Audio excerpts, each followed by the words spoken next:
Olá, meus queridos, como é bom estarmos aqui para mais um estudo da lição da Escola Sabatina. Chegamos à lição de número 3. Sempre quando conversamos ou vamos falando e estudando, a gente pensa que está começando, vai demorar para acabar. Encerramos um trimestre e já estamos na lição de número 3 do último trimestre desse ano. E quão bom é ter a sua participação aqui conosco, quão bom é você estar conosco estudando e aprendendo um pouco mais da palavra de Deus.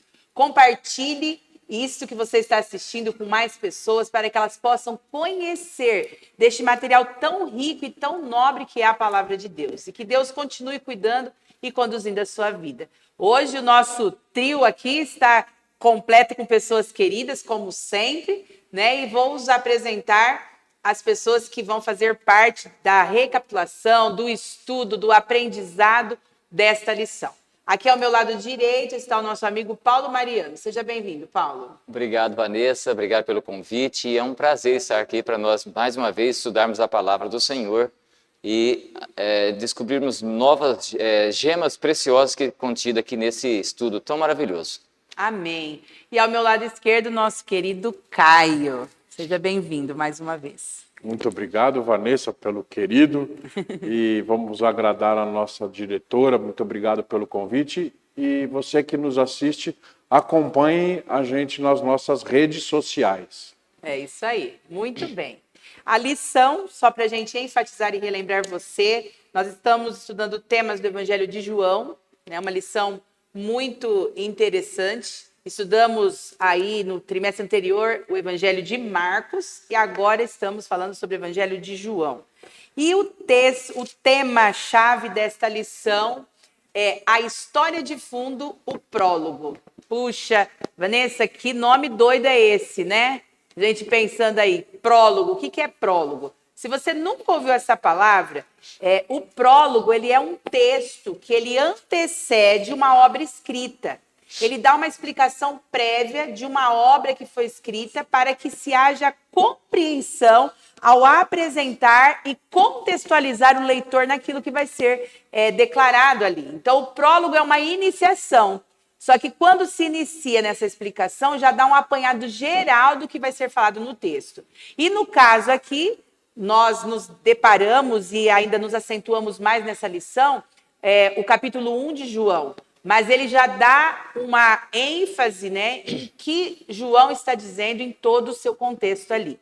E o texto-chave estudado durante esta semana, e bastante importante, traz o texto de João, no capítulo 1 e no versículo 1. E nos diz o seguinte: no princípio era a palavra, e a palavra estava com Deus, e a palavra era Deus. Neste sentido que está na versão da lição, é na Nova Versão Internacional. Mas tem outras versões. Talvez você já ouviu. No princípio era o verbo, e o verbo estava com Deus, e o verbo era Deus. Então, provavelmente você já viu ou está ouvindo agora essas traduções. Então, a palavra e verbo é a mesma coisa. Depende aí da tradução. E o que está nos dizendo aqui? Eu estou vendo que o Caio está até assim, para falar. O que é a palavra, o verbo aí? Fala aí, Caio, então. Vamos lá nessa introdução. O que eu pude notar na nossa lição, Vanessa, é que a palavra verbo, ela tem um sentido de ação, né? São mais ou menos 35 milagres que no livro de João são relatados. Na Bíblia toda, aliás, são relatados. O livro de João relata 7 milagres. E 5 deles só tem no livro de João. Então, é um livro extremamente ligado a essa terminologia de verbo no sentido de ação. Interessante, Vanessa, que essa lição vai tratar de um assunto assim, quando fala que no princípio, dá a entender assim que foi o início de tudo, mas é o início de tudo para esse nosso mundo aqui, né? Na verdade, o que quer dizer que Deus já existia, Ele é eterno, né? Mas para esse mundo, quando no princípio, quando a Trindade se uniu aqui na criação desse mundo, estava ali presente quem? O próprio Jesus, né? O próprio a própria palavra, né? Não vem falando o nome Jesus Cristo aqui no início. Fala com uma palavra. E depois, quando ele vem em carne humana aqui entre nós, ele é citado com o nome Jesus Cristo, né? Muito bem. Aqui nós vamos discorrer dos primeiros 18 versículos de João 1. Né? E o que João ele quer enfatizar aqui? Ele está apresentando exatamente uma declaração teológica, inabalável e concisa da divindade de Cristo. Que assim como Paulo colocou, né? Jesus ele não é uma mera criação. Ele é antes de tudo, né? Ele é o próprio Deus. E nós precisamos entender isso, né? No Desejado de Todas as Nações, na página 9, Ellen White ela diz o seguinte: habitando conosco Jesus, revelaria Deus tanto aos seres humanos quanto aos anjos. Ele era a palavra de Deus, o pensamento divino tornado audível. Porque se você pensar na criação, se nós nos remetermos à criação, o que nós percebemos lá? Disse Deus, haja luz. Disse Deus, haja luzeiros no céu, flores, planta, vegetação, animais. O audível de Deus, a própria palavra ali, era o próprio Jesus, porque ele é Deus. Então é isso que ela está resumindo aqui nesse texto para nos chamar a nossa atenção. Então, aqui, João ele vai retratar, né, que Jesus, além da sua natureza humana, que veio e se fez homem como nós, ele era, antes de tudo, Deus, o próprio Deus. E é algo bastante interessante que nós não podemos deixar passar batido, passar em branco, né? De estar essa questão de enfatizar que ele é Deus. Em outras lições, né, você que nos acompanha, talvez já, inclusive, viu, falando a respeito disso, de que Jesus, em algumas religiões, é denominado como alguém que foi criado. Mas isso não é real. A Bíblia, em lugar algum, aponta que ele foi criação de Deus. Ele é o próprio Deus. E a gente precisa pregar e enfatizar isso constantemente. Ok? Vamos aí dando sequência, né, ao nosso estudo. E aqui ele vai falando, no princípio, o Logos divino. E aí a gente fala, mas o que é esse Logos? Né? Outra palavra aí, eu falei do prólogo, agora Logos aparece. O que seria esse Logos? É a própria palavra, o verbo. Quer dizer o que? A iniciação, assim como Paulo colocou, né? Não o início de quem é Deus, mas o início daquilo para trazer para nós entendermos que ele é Deus e do seu ministério e que ele estava ali para salvar e que ele era Deus, né? E se fez homem entre nós. Nós percebemos que João, ele proclama com muita ousadia a verdade de que Jesus é Deus. Se nós nos atentarmos e fazermos uma comparação, Moisés, quando ele começa a descrever, assim como eu citei da criação, Moisés, ele é ali o precursor e está asseverando sobre a criação. E no Novo Testamento, nós podemos ver que é João que faz isso. João faz uma ligação entre o Velho e o Novo Testamento para reafirmar que ele é Deus. Então, olha como que Deus é poderoso e tão preciso nas coisas, né? Que não nos deixa nos perder na informação. Basta pesquisarmos, estudarmos, da gente entender essa questão. O que nós não podemos deixar de entender, ter nenhuma dúvida de que ele é Deus. Ele é o nosso Criador. Ele nos mantém e ele é o nosso Salvador. Nós não podemos deixar isso passar, nem esquecer isso jamais na nossa vida. Então é isso que João vem enfatizar. E principalmente o amor de Cristo por cada um de nós. Bonito, não é? Muito bonito. É lindo isso. Muito bonito. O Evangelho de João, ele é o ideal para que as pessoas tomem contato com a pessoa de Cristo e que tenham uma profundidade teológica. João, diferente dos outros livros, o João não é um livro sinótico. Ele é um livro, ele não vem assim contando as histórias de uma maneira seca, como você falou. Ele vem trazendo as histórias, as passagens, sempre fazendo a ponte entre o Novo e o Antigo Testamento. Jesus foi totalmente divino e totalmente humano. Nós não podemos esquecer disso, que quando ele veio, ele se despiu de sua divindade, de seus poderes, e que ele foi humano, né, em todos os aspectos, e inclusive suportando tudo que hoje nós precisamos suportar para provar que amamos a Deus. Exato. Ele veio dando um exemplo de que é possível respeitarmos as leis de Deus, obedecermos os mandamentos. No ponto de Logos, eu queria só dar um pitaco. A gente tem que lembrar aquela analogia do logotipo, do slogan. Tem o logotipo da Igreja Adventista, né? É a marca. Jesus é a grande marca de Deus. Seria o logotipo de Deus. Exato, muito bem. É importante frisarmos também aqui, Vanessa, que Jesus, às vezes as pessoas, na semana a gente conversando entre nós lá no trabalho, a pessoa tem essa dúvida, né? Mas nós sabemos, quando fala Deus, quando usamos a palavra Deus, ela está se referindo a Deus Pai, Deus Filho, Deus Espírito Santo. Aqui nós não vamos falar sobre o Espírito Santo hoje, mas Deus aparece aqui, Deus Pai, porque fala que Jesus ele estava com Deus, ele estava com o Pai ali. E o Espírito Santo também fala no início lá que ele pairava sobre as águas, também estava ali presente. Exato. Então nós podemos notar aqui que Jesus estava presente ali na criação e não tem como diminuir essa presença dele aqui. É infalível a colocação aqui dos primeiros versos aqui de Gênesis, né? Quando fala no princípio, né? Na criação. E João reforça isso, ele estava com Deus e tudo que foi feito não teria sido feito sem ele.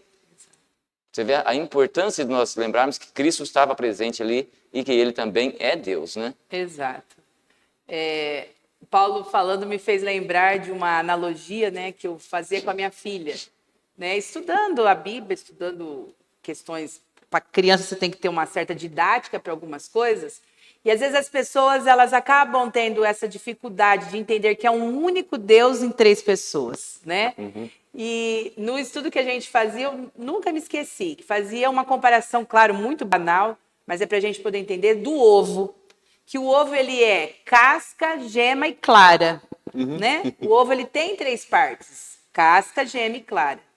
Quando você quebra o ovo, né? Você pode separar a gema da clara, pode separar a casca, mas se ele tiver com essas três partes, ele é ovo do mesmo jeito. Então, o que nós precisamos entender é isso, né? Ele é um único Deus em três pessoas coeternas.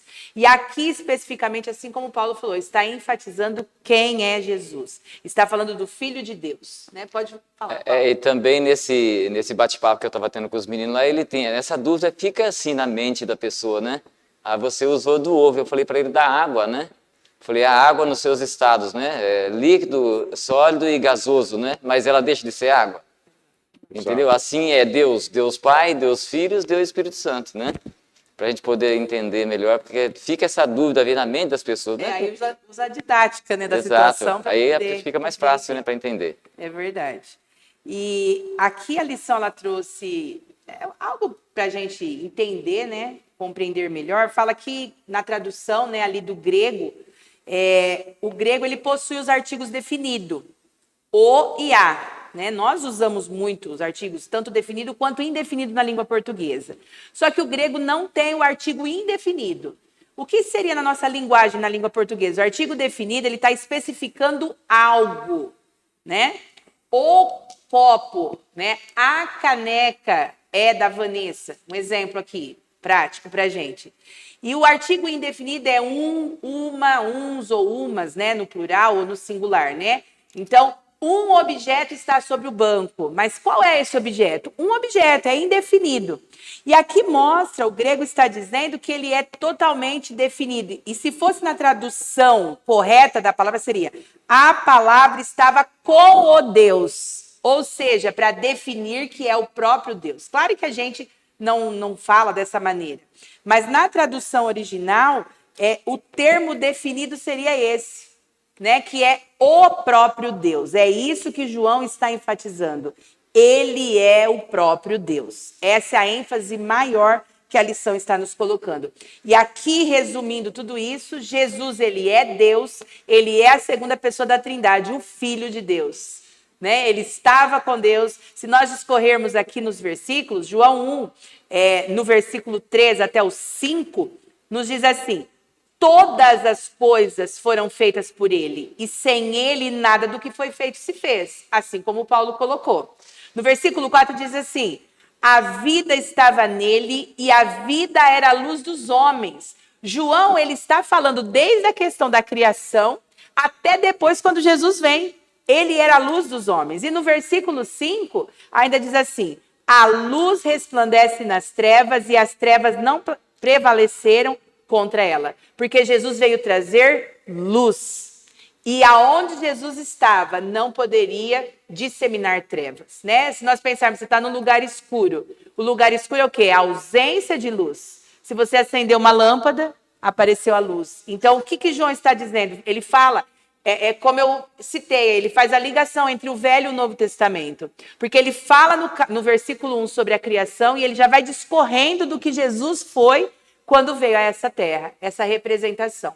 Então, tudo isso é para nós entendermos que ele era totalmente divino, mas se fez totalmente homem também, né? É por isso que eu falo que é bonito, porque nenhum de nós tem essa capacidade. Nós somos apenas seres humanos, né? E caídos ainda, ligados aí ao pecado, né?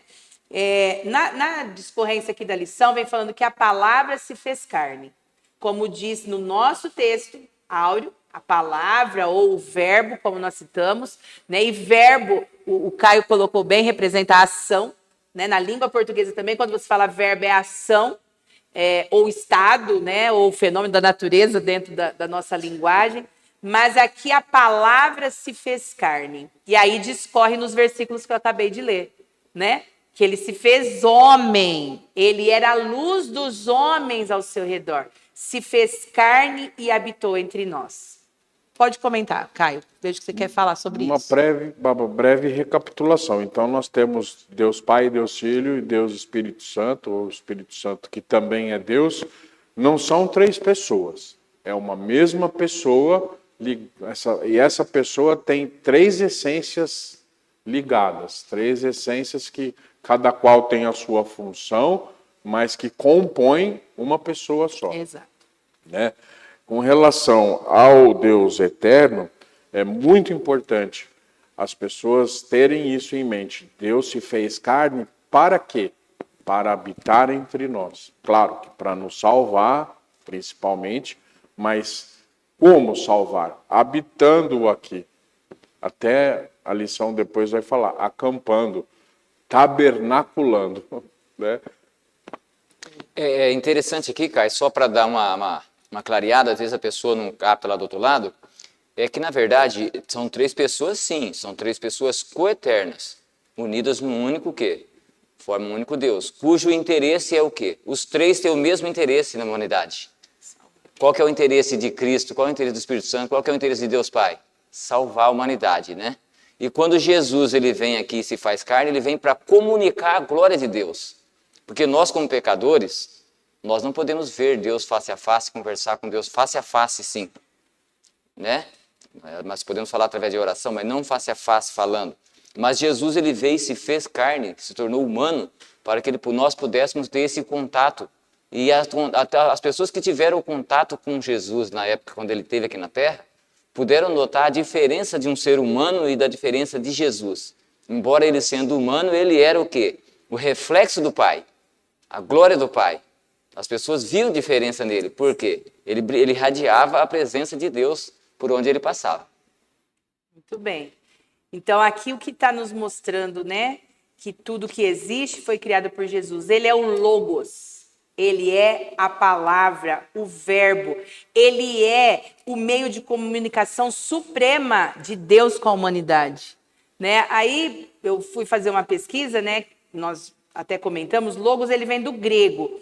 E ele significa palavra, verbo ou razão no grego.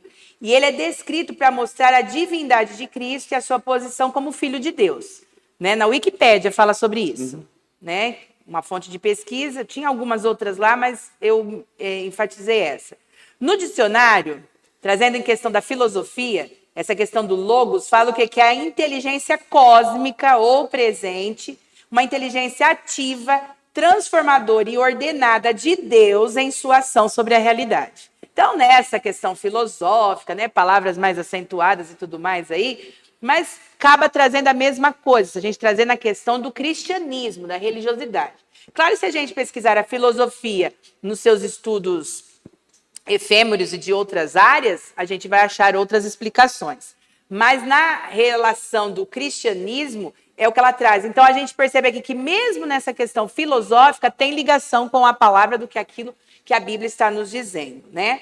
Então, aqui, a lição ela nos traz que Jesus ele se tornou semelhante a nós com a finalidade de manifestar compaixão a nós, mas permaneceu diferente do que somos para nos salvar. Então, é tão divino e tão homem. Então, em compaixão a nós, em saber o que nós sentimos, né? Essa relação da vivência do ser humano, do que podemos suportar ou não, Jesus se fez homem. Então, quando nós paramos para analisar algumas coisas e pensamos, puxa vida, mas ele era Deus, por isso que ele suportou. Porque a Bíblia coloca que ele suportou tudo na condição humana e não pecou. Está mostrando que nós, mesmo em meio a essa humanidade que nós temos e pecaminosidade, é possível ainda resistir ao mal. Nascemos em pecado, vivemos em pecado, mas firmados na palavra que é o Senhor, o Logos, como a lição está trazendo, é ainda possível resistir ao mal. É fácil? Não é, porque nós não temos nenhuma questão divina, né? Mas nós somos seres humanos caídos, mas é possível. Aqui, Jesus, né, ao habitar entre nós, ao se tornar um de nós, eu que lido com música, lembrei de uma música que fala, né, que ele se fez um de nós para habitar aqui.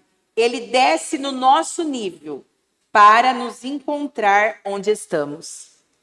E aí você passa a analisar, né? Se nós analisarmos os históricos de vida, da nossa própria vida, você pensa assim, puxa vida, quem sou eu? Por que que ele fez isso por mim, tão errante e tão pecador?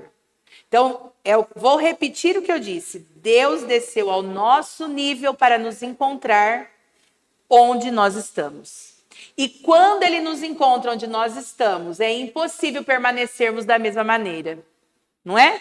A transformação que é feita é desse encontro que nós temos com esse Logos que se fez carne, habitou entre nós, da mesma maneira, passou pelas coisas que nós passamos e privações. Então, entende a questão de quem nós somos. Ele desceu ao nível pior que pode ser, porque os seres humanos são capazes de tantas coisas, né, que nós vemos aí. E Jesus, ele desceu para nos encontrar, por compaixão. E essa palavra compaixão é quando você sente ali o que o outro... É meio que ligado à empatia, né? O que o outro sente, você percebe o que ele sente porque você está se colocando no lugar dele. É mais uma questão, assim, de beleza desse Deus tão grandioso que nós temos. Você queria falar? A gente fala aqui cristianismo, né? O que seria o cristianismo? O cristianismo é você seguir os passos de Jesus, os passos de Cristo. E o que Cristo veio fazer aqui na Terra? Ele veio deixar para nós exemplos preciosos. É o que nós temos hoje. Se nós formos seguir a nossa vontade, quando nós queremos fazer a nossa vontade, nós fazemos coisas horrendas. Mas o que Cristo fez? Ele veio representar o Pai. E quando ele estava aqui representando a Deus, representando o Pai, o que ele fazia? Ele não fazia o que ele queria, mas fazia o quê? A vontade do Pai. Quando ele estava sendo esbofeteado, chicoteado, se fosse um ser humano, qual seria a sua reação? Mas a reação de Jesus não, era salvar. Salvar. Ele apanhando, ele sofrendo, escárnio, envergonhado ali, passando por sofrimento, e ele orando, Pai, perdoa-lhes porque não sabem o que fazem. Então, quer dizer, quando nós queremos praticar o que Cristo praticava, nós vamos lembrar o quê? Que Cristo fazia a vontade do Pai. E era salvar. Se for a nossa vontade às vezes é ter uma reação contrária, né?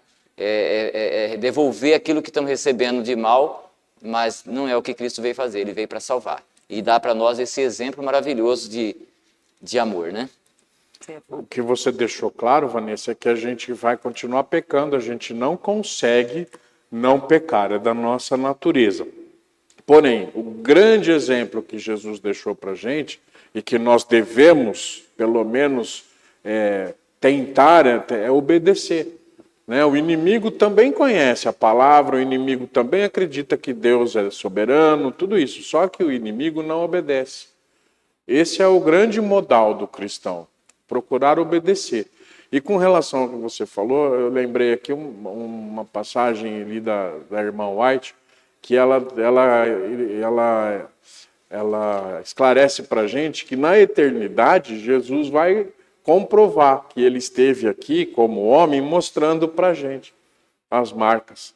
Ele não vai deixar com o corpo glorificado, claro, mas ele não vai deixar de ter as marcas ali nos pés, nos pulsos. Aliás, ele estava apontando a mão, mas Jesus foi crucificado pelo pulso, muito provavelmente. E ele vai falar assim, ó, Vanessa, Paulo, Caio, você que está assistindo a gente, toca aqui. Seu nome está aqui. Né? Tem até um hino, né? Seu nome está aqui nas minhas mãos. Exato. Né? E é tão bonito, e eu olho sempre para esse lado, né? Quem sou eu? Merecedora de nada disso. E mesmo assim ele faz tanto por mim. Aqui coloca que ele é o unigênito do Pai. E o unigênito é único. Não existe ninguém como ele. Né? Ele se voluntariou, tomando, né, alterando a sua natureza eterna, a fim de preservar a nossa humanidade eterna. Ele fez tudo isso para que um dia pudéssemos viver eternamente. E nós sabemos que um dos significados do nome de Cristo é Emanuel, Deus conosco. Né? Tem tantos Emanuéis por aí, né? Mas Emanuel, Deus conosco, porque ele está entre nós, veio, se fez carne para habitar entre nós. Ouvindo ou não ouvindo a palavra, né? Eu poderia ser até uma pergunta. Você ouve ou não ouve? Você, Caio, Paulo, você que está nos acompanhando, né? Qual é a escolha que você tem feito diariamente? Porque aqui a lição nos coloca assim das escolhas. Nós estamos pontuando aqui essa questão do que Jesus fez, né? Do que ele faz em favor da humanidade. Mas você tem ouvido ou não ouvido a palavra? Você tem aceitado ou não aceitado? Tem entregado ou não entregado a sua vida a cada dia? Porque não pense você que talvez está nos acompanhando, essas pessoas estão ali falando bonito, do que está na Bíblia, nossa, a vida delas está tudo arrumadinha, perfeita a cada dia, nossa. Não, não é assim. Todos os dias é dia de entrega. Todos os dias. Todos os dias é de ouvir. E o ouvir ou não ouvir, a lição nos traz que ela faz parte do mistério da iniquidade. Por quê? É algo que nós temos a escolha, só que ao nosso redor existe um grande conflito também. O conflito entre o bem e o mal. Duas forças lutando pela nossa natureza humana.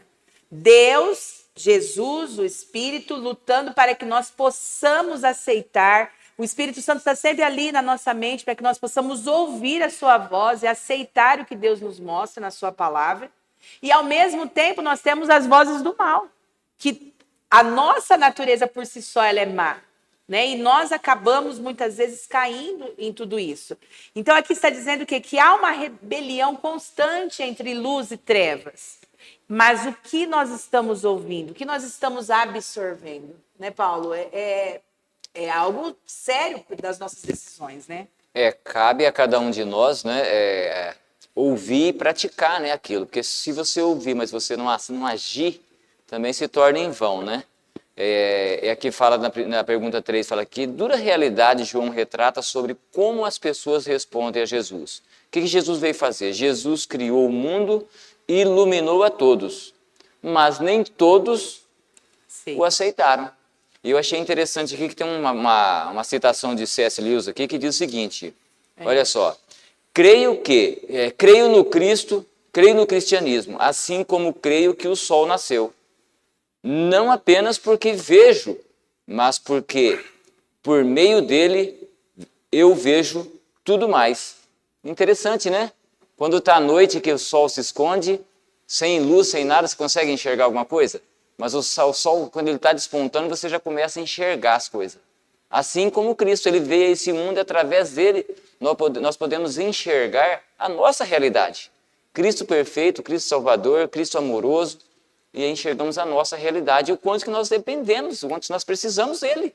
Então, se a humanidade não enxergar que é dependente de Cristo, que nós precisamos dele, continuará vivendo nos seus pecados até se perder. E não é o que que Deus quer para nós. Deus quer que nós sejamos o quê? Iluminados e salvos. Exato. Eu, nesse ponto da lição, eu extraí do espírito de profecia da irmã White um pensamento que resume tudo isso que nós falamos. A mais triste condição espiritual, a mais triste das condições espirituais é o ateísmo cristão. Ou seja, acreditar que Deus existe, mas viver como se ele não existisse. É mais triste, né? Muito triste. Porque você já tem o conhecimento, mas não irradia essa luz que você recebeu. Não faz nada com esse conhecimento. Põe no bolso. E é o que a lição traz em relação ao próprio povo, né? O seu povo ali, que ele veio para ser luz ali, Messias, enviado, e muitos não o receberam, né? Como Messias. E eles tinham os prenúncios de quem era, de que Jesus viria. Né? E era para ter recebido com toda a pompa e toda a honra, né? Mas, pelo contrário, né? Muitos o rejeitaram e, com isso, o levou até a morte e tudo mais. E, mesmo assim, quando a gente analisa isso, às vezes a gente olha esses relatos bíblicos e pensa, mas esse povo era muito cruel, né? Jesus estava ali. Mas e nós? Nós, hoje, temos muito maior conhecimento que eles, porque eles tinham apenas o Velho Testamento, né, a revelação do que viria. Nós temos a palavra completa e o que está nos revelando de que Jesus vai voltar. E nós também rejeitamos. Isso que o Caio comentou é muito triste mesmo, porque existe esse ateísmo cristão, está dentro da igreja. Eu lembro do pastor Bulhon pregando, né? Ele falava assim, é possível estar perdido dentro da igreja. Sim. É possível. E nós precisamos nos atentar, né? Pode falar, Paulo. Aqui no parágrafo final, aqui quase da parte de terça-feira, diz o seguinte, ó, que todos os que receberem Jesus como Salvador se tornarão filhos de Deus. Está aqui para nós, a oportunidade é para todos. Todos os que receberem Jesus como filho de Deus se tornarão o quê? Filhos de Deus. E isso acontece quando nós cremos no quê? No seu nome. Olha que oportunidade que é dada a todos. Né? Posso pegar um gancho? Sim, com certeza. Podemos extrair duas conclusões maravilhosas. Primeiro, se somos filhos de Deus, somos irmãos de Jesus Cristo. Exato. Segundo, somos herdeiros legítimos do universo. Do reino. Do Do reino reino. eterno. É verdade. Então, é algo que deve nos atentar, né? Se estamos ouvindo a voz do Senhor falando ao nosso coração. E como eu disse, né? Para quem está nos acompanhando, todos os dias nós precisamos estar atentos a essa voz. Talvez você é a primeira vez que está nos acompanhando, né? E está ouvindo agora coisas que você talvez nunca ouviu. Então é o momento de se atentar e falar, puxa vida, por isso chegou até mim, tem algo importante, deixa eu analisar. É a voz de Deus. É a voz de Deus falando. Exato. E nós precisamos dar atenção à voz de Deus, à voz do Espírito falando ao nosso coração. E não rejeitar. Não rejeitar. Nós precisamos entender e aceitar. Não há outro meio. Né? Não há. Nós vemos pessoas, e nós também praticamos isso já muitas vezes, né? Que vão sempre rejeitando o que o Espírito está falando. Quer viver ao seu bel prazer, ou as coisas que esse mundo oferece. E as luzes que o mundo oferece, elas são atrativas muitas vezes mesmo. Mas o que vai te levar para a eternidade? É isso que nós precisamos nos atentar. E existem temas recorrentes que a gente ouve, né, sempre falar, né? Falamos agora em relação a aceitar e não aceitar, ouvir e não ouvir. E também é um tema sempre recorrente da fé e da incredulidade, né? De estar ouvindo, mas não acreditar. E muitos que ouvem e têm uma fé genuína naquilo que acreditam. O que não podemos nos esquecer é que nós temos liberdade de escolha. Todos nós fomos criados à imagem e semelhança desse Deus maravilhoso, desse Cristo maravilhoso, mas nós temos a escolha. A escolha é algo primordial na vida de um ser humano. Você não ser levado pelas coisas que muitos te falam e que não são importantes ou podem te levar à perdição. E a liberdade de escolha, ela foi concedida antes do Éden, que é um outro relato nas pesquisas bíblicas aí, né? Nós vemos lá em Apocalipse cita, né, sobre a rebelião que houve no céu. Então, essa liberdade de escolha, ela começou muito antes. É um Deus tão maravilhoso que antes de criar o ser humano já havia liberdade de escolha. E Lúcifer ali escolheu transgredir, escolheu fazer diferente, escolheu pecar. E aí, quando tudo acontece, nós também, ao sermos criados, fomos criados com liberdade de escolha. Embora também a liberdade ela esteja disponível a nós, nós também devemos ser fontes de luz para outros. Existem pessoas no Vale da Decisão, né, que a gente comenta. Então, ali, um dia pensa de um jeito, outro dia pensa de outro, e não sabem para onde vão, né? E o espírito continua falando ao ouvido, mas as forças do mal também. E quando nós nos deparamos com esses queridos que estão no Vale da Decisão, nós devemos ser luzes para eles e falar a verdade, falar da palavra. Hoje estamos aqui falando o que está na palavra, para que você que está nos acompanhando veja que é na palavra. É uma luz que está chegando para você. Estamos sendo pequenas luzes aqui hoje, né? De uma luz que chega. Mas precisamos tomar uma escolha. Porque estar em cima do muro já é escolher o lado do mal. Precisamos tomar uma decisão, ter posicionamento e buscar fazer sempre a vontade de Deus.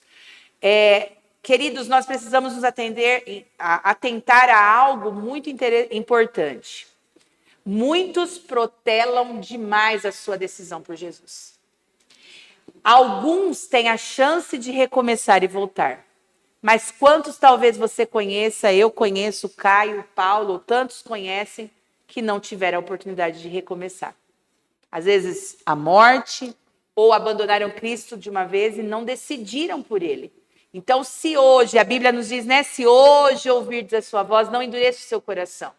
Ouça, creia e firme um pacto de vida com Cristo, porque vale a pena, é para a eternidade, né? Com certeza. As trevas não prevalecem diante da luz. Eu posso dizer para vocês, por experiência própria, eu tenho 51 anos, eu estou com um pouco mais de um ano de batizado, né, de batismo, então eu resisti quase 50 anos. O meu coração foi endurecido por quase 50 anos, eu fiz muita bobagem, eu usei muito mal o meu livre-arbítrio, demais, não vou discorrer aqui sobre isso, me fazer de vítima, nada disso.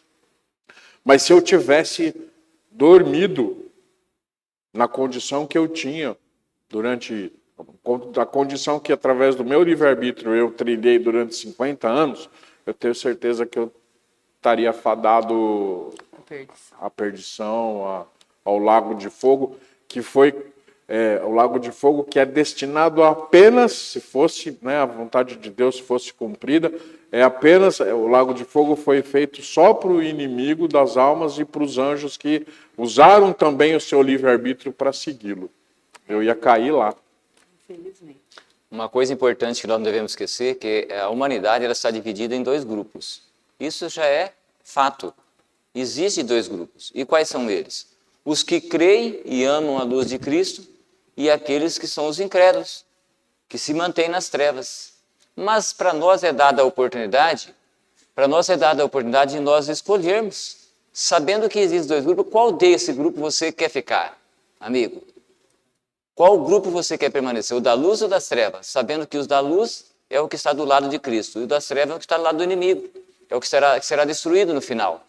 Então, nós podemos fazer essa escolha agora, como a Vanessa disse. Escolha agora, não deixe para amanhã. Para amanhã é perigoso. Postergar, deixar para amanhã é um perigo que você não consegue, de repente acontece um incidente na sua vida e você não tem tempo de decidir mais. Então, o momento é agora. Decida estar do lado de Cristo, decida estar do lado da luz. Isso até porque que Jesus quer dar para você, para cada um de nós, uma vida abundante. E somente através da vida ao lado de Cristo que nós podemos obter essa vida abundante. Amém. Muito bem. Quero só enfatizar com você aqui, para a gente fechar essa partezinha aqui. É um texto muito conhecido, de João 3, no versículo 16, que ele nos diz que Deus, ele amou o mundo de uma maneira tão preciosa e tão grandiosa que ele entregou o seu Filho unigênito, seu único Filho, para que salvasse o mundo. Só que no versículo 17, ele ainda dá sequência dizendo o seguinte: porque Deus enviou o seu Filho ao mundo não para que condenasse o mundo, mas para que o mundo fosse salvo por ele. Isso chama a nossa atenção pelo seguinte: Deus enviou o seu Filho unigênito. Nós precisamos crer nessa questão de fé e incredulidade. O seu único filho, um filho especial, diferenciado, que era divino e se tornou humano. Mas o que ele diz? Ele não enviou o seu filho para condenar o mundo, mas para que ele salvasse o mundo. Por isso que eu volto a enfatizar: há tempo e oportunidade para cada um de nós. Para você que nos acompanha, é tempo e oportunidade para você hoje. Jesus está te convidando para receber essa luz, está te chamando a atender o chamado, a entender que, olha, filho, não importa o que aconteceu na sua vida. O Caio deu um exemplo particular, né? Todos nós temos exemplos particulares também, né? Filho, eu vim, não é para te condenar. O que você fez ali, esqueça, é daqui para frente. Receba a minha luz e siga adiante seguindo no caminho. É isso que Jesus está nos dizendo. É isso que ele está nos chamando. A todos e todos os dias ele tem nos chamado e reforçado que nós precisamos olhar para a luz, olhar para ele, né? E acreditar. Pode falar. Muitas partes da Bíblia falam muito ao meu coração. Meu livro predileto é Gênesis, e deixo claro aqui para vocês que João 17, que você mencionou, é uma oração que Jesus faz ao Pai. Então, também é uma passagem que eu sempre vou ler novamente, vou lá dar uma consultada. Sempre Deus esclarece algum ponto que eu não tinha me atentado e que eu gosto sempre de repetir. João 17, uma lição de casa para vocês. João 17 diz que nós não somos deste mundo e diz também que a vontade de Deus, a vontade de Jesus é que nós sejamos um com eles. Amém. Amém. Amém. Muito bem. Muito bom. E vamos caminhando aí, né, para o final. O tempo, ele voa. Voa. Né? Quando a gente está do lado de lá é diferente. Quando está do lado de cá, o tempo voa que a gente nem percebe. E um outro tema recorrente em relação a esta lição, em relação a todo esse estudo que nós estamos falando, é da glória de Deus, né? É da glória que se manifestou em Jesus, através de Jesus, o seu Filho. Aqui nós sabemos de tudo, né, que ocorreu com Cristo.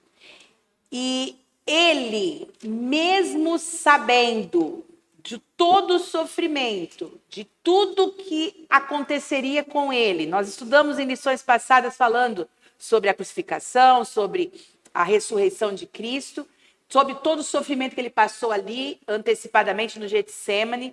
Então, Jesus, ele sabia por tudo que ele ia passar, mas ele se antecipou e se entregou, né? Se ofereceu para se entregar por uma humanidade caída e que muitos não aceitariam, né? Assim como nós temos colocado aqui. Mas, nessa antecipação, ainda haveria alegria e glória. É estranho, às vezes, a gente pensar isso, né? Porque como pode, né? A antecipação ali do que Jesus se fez, se fazer homem, se fazer carne para se entregar e morrer, e haver glória. A morte de cruz, ela era a mais vexatória, mais vergonhosa que existia. E ele morreu nesse tipo de morte. Mas qual é a glória manifesta ali? A glória é de ter suportado tudo aquilo, mas um profundo amor tão grande que era para resgate, era para salvar. Eu não sei vocês, né? Mas prestem atenção quando nós, tão pecadores como somos, quando nós fazemos algo de bom a alguém. O maior beneficiado somos nós. A pessoa recebe alguma coisa, um favor seu, ela fica agradecida, mas você é o maior beneficiado, né? De se esvaziar do que você é para fazer algo. Agora imagine Cristo, né? Que diferença, né? Cristo, com toda a sua grandeza, se esvaziou, se entregou, mas foi glorificado ali por sua atitude para nos trazer a salvação. Interessante, né, Vanessa? Quando as pessoas veem a situação ali de Jesus na cruz, imaginaram, está tudo perdido, né? na verdade, ali estava realmente sendo conquistada a vitória final. Por quê? Para muitos, né, a Bíblia fala que para muitos a cruz é loucura. A loucura para os que perdem, né, os que se perdem. Mas para aqueles que creem, é o poder de Deus. Então é na cruz ali que revela o amor de Deus em última, provando realmente, através da morte ali, o quanto que Ele nos amou. E deixa para nós ali a certeza, né? Todos aqueles que creem na cruz de Cristo, no sacrifício de Cristo, alcançarão a vida eterna. A glória está intimamente relacionada à honra de Deus. E a glória, quando que Deus é glorificado? Quando Ele consegue, através de Jesus Cristo e do Espírito Santo, nos salvar, né? E o profeta Abacuque faz uma poderosa promessa. Pois a terra se encherá de conhecimento da glória do Senhor, como as águas cobrem o mar. Abacuque 2,14. E a glória de Deus a gente recebe por graça. O que é a graça? Meu vizinho bate no meu muro da minha casa, um carro, né? E eu ali tenho a justiça para ir pedir os ressarcimentos. Eu tenho também a misericórdia, que eu posso deixar isso para lá. Mas a graça é o seguinte: eu ir lá, arrumar o carro do meu vizinho no funileiro, pintar, dar um dinheiro para ele aprender a dirigir direito, né? Tudo isso que Jesus fez para a gente, de graça. Muito bem. Nós ao observar os evangelhos, o que nós percebemos, né? Mateus e Marcos, eles colocam o lado obscuro da cruz, tudo o que aconteceu, né? Do sofrimento de Cristo, né? Nós temos ali no texto de Marcos, que fala, né, quando Jesus está indo para a cruz, ele, Deus meu, por que me desamparaste? Ele se sente nesse lado totalmente humano. Então, Marcos e Mateus, eles colocam esse lado totalmente humano de Cristo, o seu sofrimento. Já João, né, Lucas e João, que é o que nós vamos discorrer muito mais nesse trimestre em relação a João, mostra o lado glorioso da cruz, da salvação. Então, ele dá destaque à salvação e misericórdia, onde o filho se entrega ao Pai. Ele se entrega submisso à vontade do Pai, assim como Paulo colocou, né? Ele fez a vontade do Pai, que era a vontade dele, que ele queria, não. Né? Ele fez a própria vontade do Pai, porque eles eram um. E se o Pai desejava dessa maneira, ele faria da maneira que era o desejo do Pai. Você ia falar algo, Paulo? Não, pode continuar. Eu Pode falar. Só cara. quero dar uma observação aqui, deixar uma observação. Nós não estávamos no Éden e nós herdamos a culpa. Mas também nós não estávamos no Calvário e herdamos a glória. Ai, muito bonito. Herdamos a salvação. Ellen White. Muito bem. Exato. Muito bem. Então, que lição, né, para nós? Realmente uma lição, um aprendizado muito grande, um fortalecimento em coisas que talvez a gente já havia estudado, mas a lição é para isso mesmo, né? Para fortalecer, para nos dar essa ênfase de estar nos relembrando, né, da nossa responsabilidade, da busca constante na palavra de Deus. O texto de Filipenses, no capítulo 2, nos versículos 8 e 9, ele nos diz assim, Filipenses 2, versículos 8 e 9, diz o seguinte, fala assim, ele se humilhou, tornando-se obediente até a morte e morte de cruz. Por isso também Deus o exaltou sobremaneira e lhe deu o nome que está acima de todo nome. Não existe nada comparado a Jesus. Não existe nome que não seja tão glorioso como o de Jesus e por tudo que ele fez ali em sacrifício por cada um de nós. Também em Hebreus 12, no versículo 2, nos traz o seguinte, Hebreus 12, 2 diz o seguinte, olhando, qual é a nossa ação, o que nós devemos fazer? Olhando firmemente para o autor e consumador da fé, Jesus, o qual, em troca da alegria que lhe estava proposta, suportou a cruz, sem se importar com a vergonha, e agora está sentado à direita do trono de Deus. Ele não se importou com o que ele passaria. Ele simplesmente se entregou para salvar alguém como você e como a mim. Como é bom nós termos essa certeza de sabermos que Jesus, ele fez e faz tudo para nos salvar. Quero agradecer aos meninos queridos, o Paulo e o Caio. Muito obrigado pela participação, pelas palavras pontuais em relação a esta lição. E que nós possamos a cada dia buscar o poder que vem da cruz. Porque a nossa glória está proposta na eternidade. Mas precisamos aceitar este sacrifício, entender quem é Jesus, que ele é o próprio Deus, o Filho de Deus, que fez tudo para nos salvar e ainda faz tudo para nos salvar. Que Deus o abençoe, que você continue nos acompanhando nas redes sociais, ou também nos fazendo uma visita qualquer dia na igreja, por que não? Seja muito bem-vindo sempre ao estar conosco e que Deus continue cuidando e guiando a sua vida. Nós nos encontramos no próximo estudo da lição da Escola Sabatina. Um grande abraço.